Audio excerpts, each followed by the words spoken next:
बड़े डॉक्टर कितने आज को ना से गोले खाते न होना सुकून ऐसे।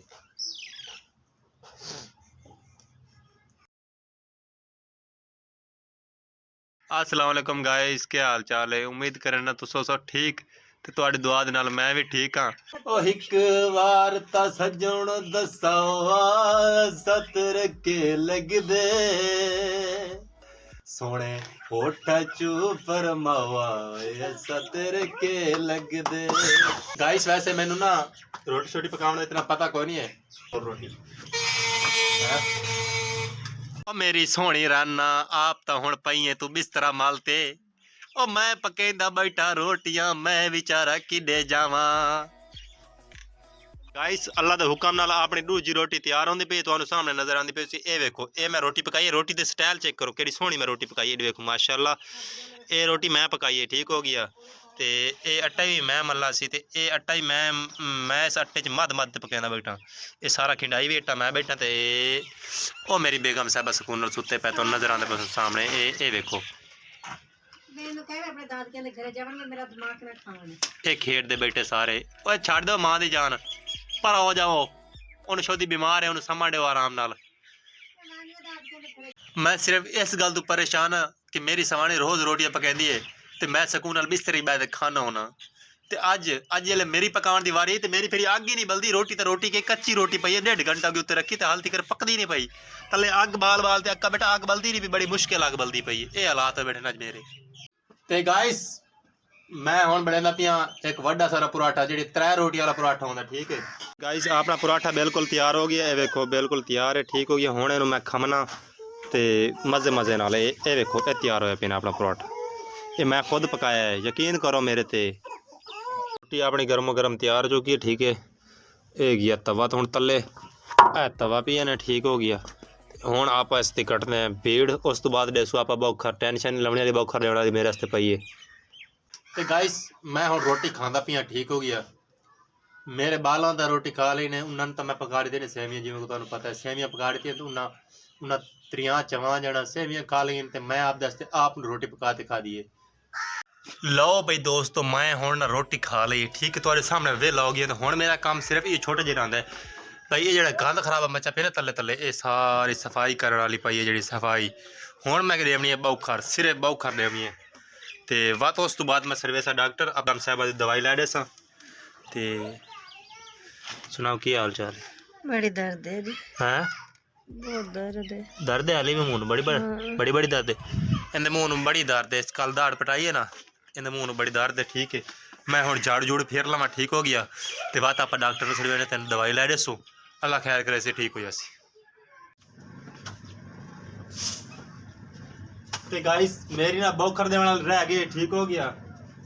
तो हुण मैं आप बौखर दे देने, ठीक है। बौखर होने तो बाद जासा सीधा डॉक्टर लै सा, ठीक है। डॉक्टर साढ़ आसा आदि बेगम साहब नूं करे कोई दवाई दुई लै दे जेह्ड़े मूँह पीड़े तेरी होर घट जाए, ठीक हो गया।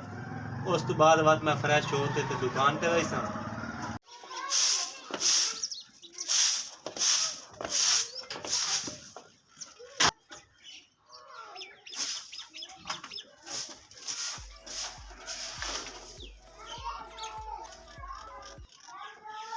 बौखर डेढ़ती है बस हुण गंद मिलना, ठीक है। उस तो बाद मैं जाना पे डॉक्टर को, डॉक्टर ने सदन वास्ते, ठीक हो गया। वत वाली भरजाई दवाई लै देने, ठीक हो गया। तो गाइस हुण मैं जाना पिया डॉक्टर साहब नूं सदन वास्ते, ठीक हो गया। डॉक्टर साहब दे चलते पे विखेने तुहानूं रस्ते दे विच। तो गाइस हुण मैं जाना पिया डॉक्टर नूं सदन वास्ते, ठीक हो गया। आप चलते पे डॉक्टर दे रस्ते।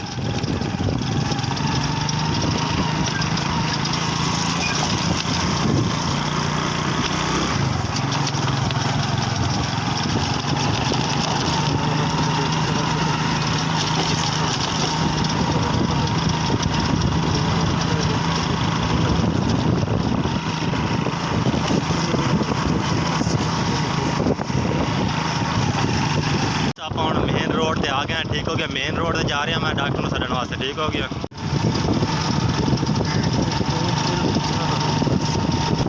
तो आप पहुँच गया डॉक्टर को।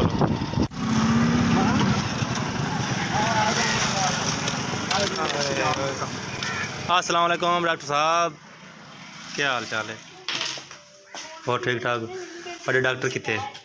डॉक्टर मां आज कोई ना सी कौन है आधे घंटे बाद आ जासी निकल गई अच्छा बना भी ਤੇ ਗਾਇਸ ਡਾਕਟਰ ਸਾਹਿਬ ਕੋਲ ਤਾਂ ਮੈਂ ਆ ਗਿਆ ਤੇ ਛੋਟਾ ਡਾਕਟਰ ਬੈਠਾ ਹੈ ਤੇ ਵੱਡਾ ਡਾਕਟਰ ਹੈ ਜਿਹੜਾ ਉਹ ਇਸ ਵਕਤ ਦੁਨੀਆ ਪੁਰ ਗਿਆ ਹੈ ਮਤਲਬ ਉਹ ਇੱਥੇ ਕੋਈ ਨਹੀਂ ਹੈ ਉਤਨੇ ਤੀਕਰ ਵਕਤ ਗੋਲੀ ਸ਼ੋਲੀ ਲੈ ਜਾਣੇ ਨਾ ਕੋਲ ठीक है खवेने है मुँह की पीड़ रुक जाए कुछ खान बस डॉक्टर इसके बाद दवाई ले दसो ठीक है भाई जान तुम मुँह की पीड़ की गोली छोड़ दो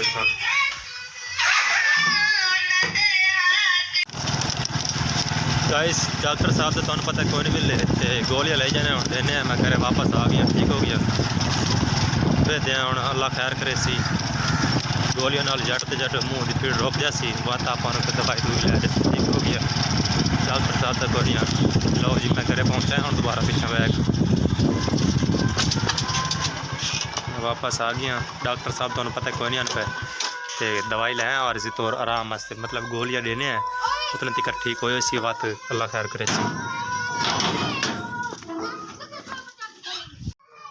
तो गाइस जिमें कि तुहानू पता है डॉक्टर साहब तो मिले को नहीं ठीक हो गया तो मैं आ गया गोलियां लाए हैं यानी कि गोलियां शोले देने आप अल्लाह खैर करे उतने तक ठीक हो जाए कुछ खान मुँह की दर्द रुक जासी इंशाल्लाह डॉक्टर साहब भी आए वाते उन्होंने चेक करवाए तो वाते दवाई लै दे ठीक हो गया गोलियां खाते होना सुकून हो सी